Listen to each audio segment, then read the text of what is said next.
ছবি ভাইরাল হয়ে গেছে আর তুই কাঁথা মুড়ি দিয়ে ঘুমাচ্ছিস হারামজাদি। বুকের ওপর মায়ের তীব্র লাথিতে কাঁথা মোড়া অবস্থায় খাট থেকে পড়ে গেলাম। যে মা কখনো আমায় একটা থাপ্পড় দেয়নি, সে মা আমাকে এলো পাথারি লাথি মেরে যাচ্ছে বুকে মুখে যেদিকে পারছে। আমি ভ্যাবাচ্যাকা হয়ে গেলাম, কি হচ্ছে বুঝতে পারছি না। কোনো মতে কাঁথাটা সরিয়ে মাকে বললাম, হয়েছেটা কি? পাগল হয়েছে নাকি? মা চুলের মুঠি ধরে তুলে বলে, কি হয়েছে? তোর খারাপ ছবি রাতারাতি নেটে ভাইরাল করেছে ফকিন্নির ছেলেটা। মা কি বলছে বুঝতে পারছি না। আমার আবার খারাপ ছবি কি? আর এই নামে তো মা মিশুকে ডাকে। মিশু কি করবে? ও কি ভাইরাল করবে? আমার ভালো ওর চেয়ে কেউ বোঝে নাকি? আমি তো ওর পুরো দুনিয়া। মা আবার আমাকে মারতে এলে ঠাম্মি আর কাকিমা এসে ধরে ফেলে। ঠাম্মি আমার সামনে দাঁড়িয়ে বলে, আরে করছোটা কি? এত বড় মেয়েকে এইভাবে মারে? মা এইবার খাটে বসে পড়ে। মা কাঁদছে, খুব বিশ্রীভাবে মুখটা ছড়িয়ে কাঁদছে। আমি মাকে কখনো কাঁদতে দেখিনি, এইভাবে তো কখনো না। মাকে দেখতে খুব খারাপ লাগছে। মা মাথায় চাপড় দিয়ে বলছে কান্না করে করে, এই দিন দেখার জন্য এত পড়ালেখা শিখিয়েছি, যখন যা চেয়েছে তাই দিয়েছি, সবার সাথে যুদ্ধ করে ওর পাশে থেকেছি, নিজের ডিপিএস ভেঙে ওর জন্য দামি ল্যাপটপ এনে দিয়েছি। এই দিন দেখার আগে আমি বিষ খেয়ে মরে গেলাম না কেন? আমার খুব কষ্ট হচ্ছে মাকে এইভাবে কান্না করতে দেখে, কিন্তু আমি বুঝতে পারছি না কি হয়েছে এখনো। আমার মোবাইল আমার কাছে নেই, কাল দাদা নিয়ে নিয়েছে। আমি আর মিশু একসাথে পড়ালেখা করেছি, 6 বছরের রিলেশন আমাদের। বাসায় সবাই জানে, কিন্তু বিয়ের বেলায় কেউ মানছে না। একটার পর একটা ছেলে পক্ষের কাছে আমাকে দেখিয়ে যাচ্ছে। গত সপ্তাহে দাদার অফিসের সিনিয়র স্যারকে দেখালো, ওরা পছন্দ করে ফেললো। বেশ সাদাসিধা ঢোলা শার্ট ট্রাউজার আর মাথার সামনের দিকে খানিকটা চুল চলে যাওয়া পারফেক্ট মধ্যবয়সী লোক। সবাই প্রায় উঠে পড়ে লেগেছে বিয়েটা হয়ে যাক, কিন্তু আমি পরশুদিন ওনার সাথে দেখা করে বলে দিয়েছি আমি অন্য কাউকে ভালোবাসি, বিয়ে দিলে পালিয়ে যাব। উনি দাদাকে বললেন, তোমার বোনের মত নিয়ে দেখানো উচিত ছিল তোমার। ওর সাথে করতে হবে সংসার, ওর মতামতের দাম দেওয়া উচিত। দাদা সেদিন ভয়াবহ রেগে গিয়েছিল। বাসায় এসে আমাকে অনেক কথা শোনায়, আমার মোবাইল নিয়ে নেয়, মিশুকে ফোন দেয় এবং ওকে অনেক গালাগালি করে। আমি বারবার নিষেধ করছিলাম দাদাকে, কিন্তু ও কথা শুনছিল না, আমাকে ধাক্কা দিয়ে ফেলে দিল। আমিও সবাইকে বললাম আমি মিশুকেই বিয়ে করব, তোমরা বিয়ে দিলেও পালিয়ে যাব, মান সম্মান দেখব না। না খেয়ে শুয়ে পড়েছিলাম। সকালে মায়ের এইভাবে আমাকে মারধর, কিছুই বুঝতে পারছি না। বাসার সবার অবস্থা এই রকম। বাবা প্রেশার হাই হয়ে গেছে। দাদাকে দেখলাম কেমন বিধ্বস্ত চেহারা লাগছে। সবার নাম্বার একটার পর একটা কল এসেই যাচ্ছে। আমাকে এখনো কিছু টাচ করছে না। আমি বুঝতে পারছি না কি এমন হয়েছে। মিশু যে কখনো এমন কিছু করবে না আমি শিওর। নিজের চেয়েও বেশি বিশ্বাস করি আমি ওকে। আর তেমন কিছু তো নেই ওর কাছে, মাঝে মধ্যে ছবি দিলেও সে তো সাথে সাথেই ডিলিট করেছে বলেছে। বাসায় কারো কিছু খাওয়া হয়নি দেখা যাচ্ছে। আমি ঠাম্মিকে দিয়ে দাদার কাছ থেকে মোবাইলটা আনালাম। মনে মনে খুশি লাগছে, ওর হয়তো অনেকগুলো মেসেজ থাকবে। আমাকে এখন ওর রাগ ভাঙাতে হবে। খাটে আরাম করে বসে মোবাইল অন করে ডাটা অন করলাম। এমা, এত নোটিফিকেশন কিসের আসছে? আমি ফেসবুক অন করতেই আটকে উঠলাম। মোবাইল হাত থেকে ছিটকে পড়ে গেল। আমি খাট থেকে নেমে উঠে দাঁড়িয়ে গেলাম। ফেসবুকে আমার ছবি ভাসছে। আমাকে যেন কেউ জোরে ধাক্কা দিল। আমি দেয়ালের সাথে লেগে বসে পড়লাম। খাট থেকে মোবাইলের স্ক্রিনটা তখনও দেখা যাচ্ছে। আমি বুঝতে পারছি না কি এইসব, কে করলো। আমি কাঁপা কাঁপা হাতে মোবাইলটা নিলাম।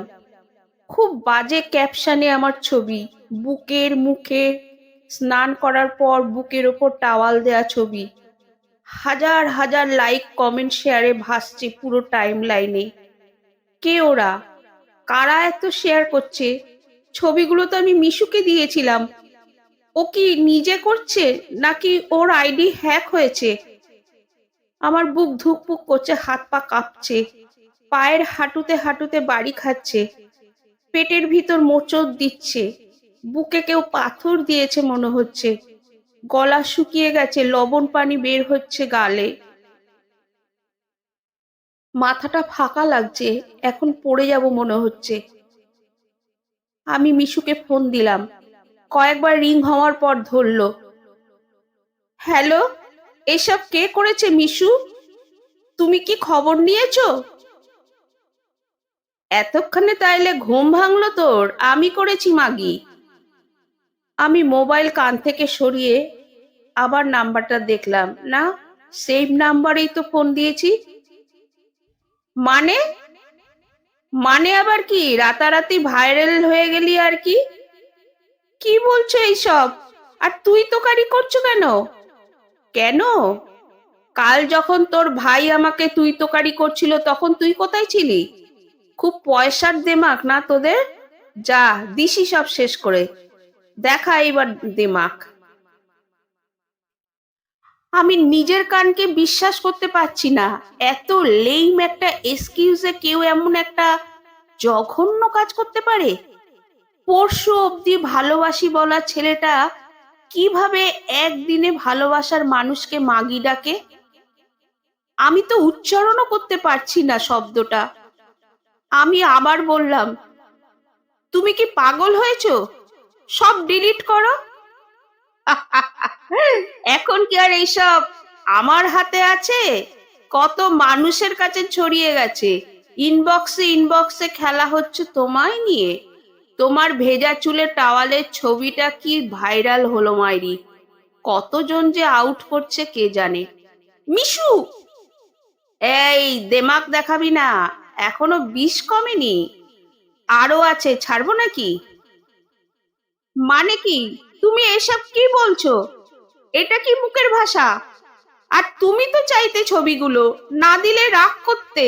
তোমার রিকোয়েস্টে তো দিতাম, তুমি বলতে সাথে সাথে ডিলিট করছো। তোদের মতো মেয়েদের আমার চেনা আছে, সময় এলে যে উল্টে যাবি ঠিক জানতাম, তাই তো রাখছি। মানে? দাদা তোমাকে গালি দিচ্ছে কারণ আমি তোমার জন্য ওর বসকে বিয়ে করব না বলেছি? তোমার জন্য কাল সারা রাত সবার সাথে ঝগড়া করেছি, আর তুমি? তোমারও তো অনেক ছবি ছিল, কই আমি তো রাখিনি। মিশু এইবার উচ্চ স্বরে হেসে উঠল। আরে গাধি, মেয়ে অধরা শোনা, থাকলে বা কি করতে?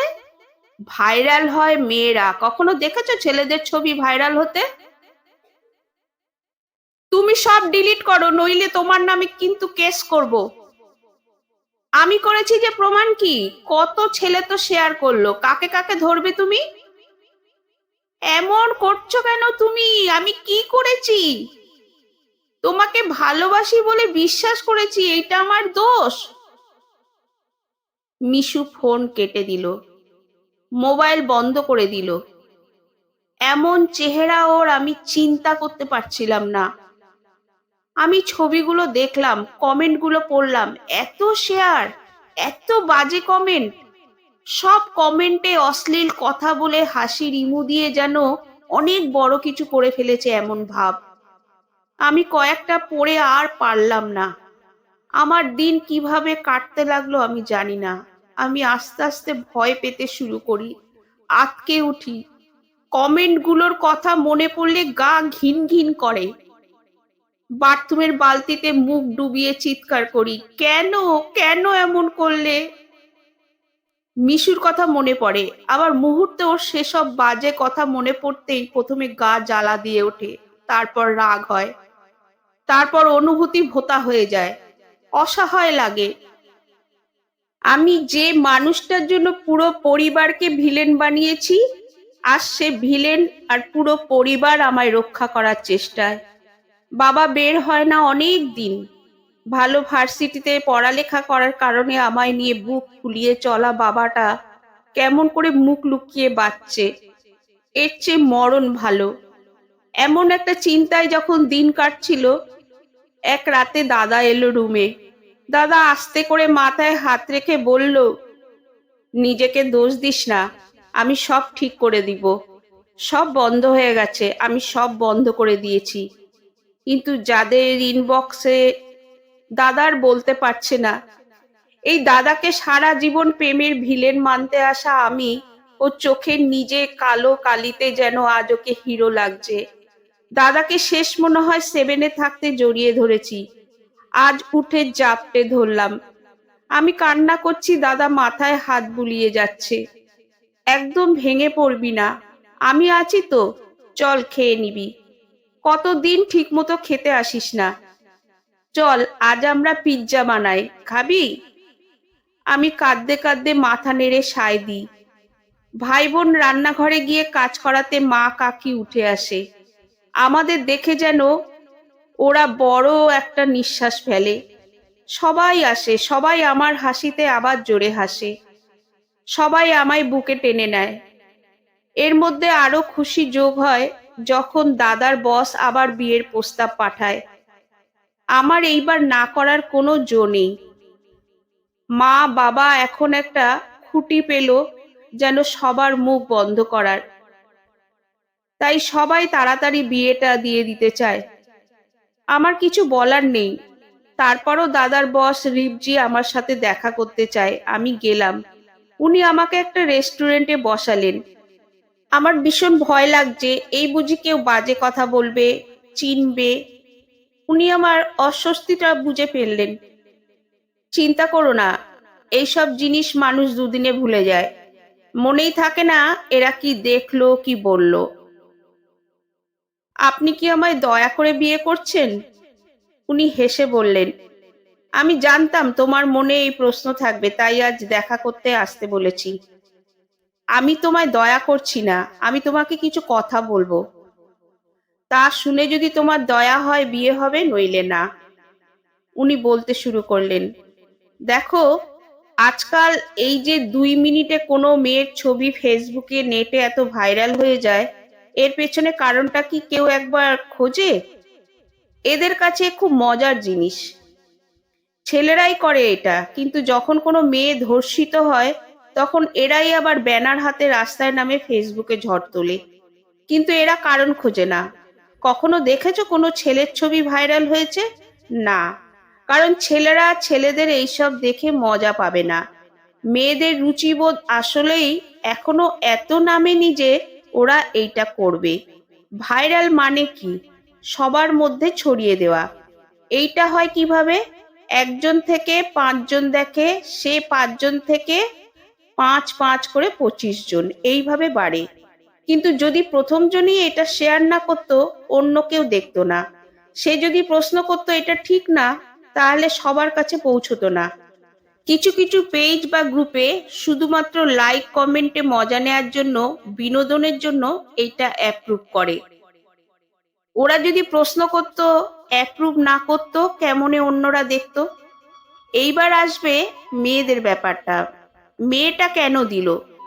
যে ছেলেটা একটু আগে রিকশায় করে বান্ধবীকে নামিয়ে দিয়ে এলো সন্ধ্যা হয়ে গেল বলে, তারাও বলবে কেন? যে ছেলেটা মাত্র শুয়ে শুয়ে বান্ধবীর সাথে ভিডিও কল শেষ করলো, সেও বলবে কেন? উত্তর বিশ্বাস। তোমাকে যেমন কেউ বিশ্বাস করে রাস্তা পার হলো, ওড়না ছাড়া ভিডিও কলে কথা বলল, তেমনি কোনো মেয়ে কাউকে বিশ্বাস করেছে। বাসায় কোনো লোক আসলে মেয়েরা দরজা খোলার আগে ওড়না খুঁজে নেয়।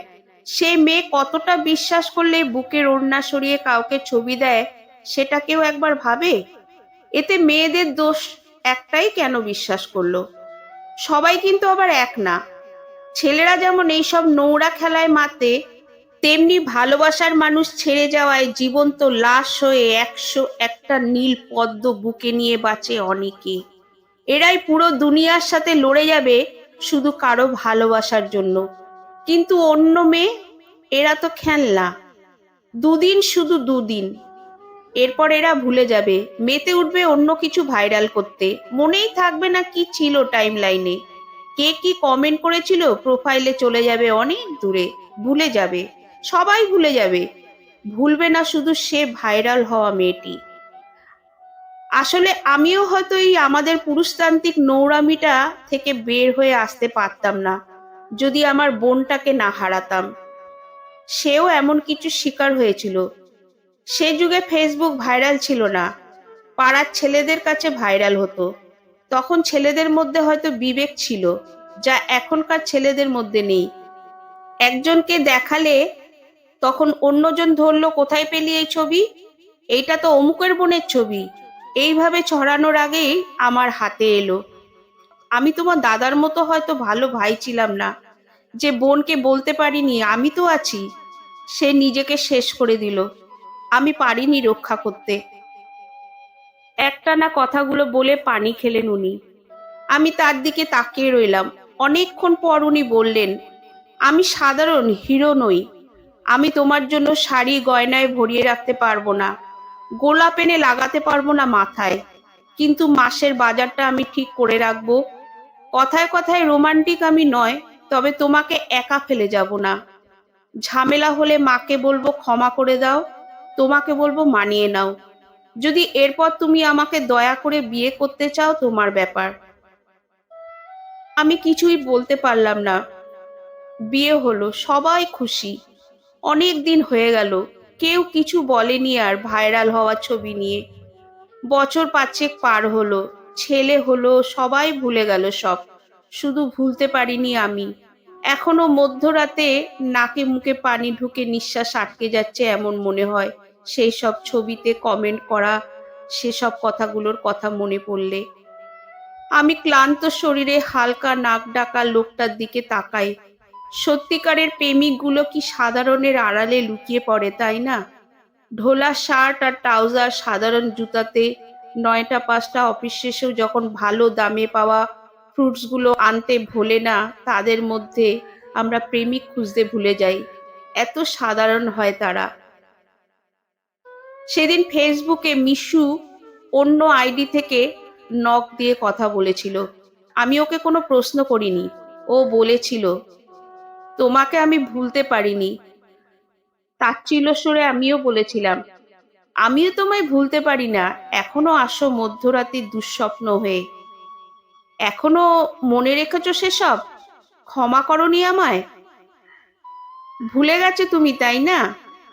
তোমার তো মনে রাখার কথা ছিল না, আমি তোমাকে ক্ষমা করে দিয়েছি অনেক আগে।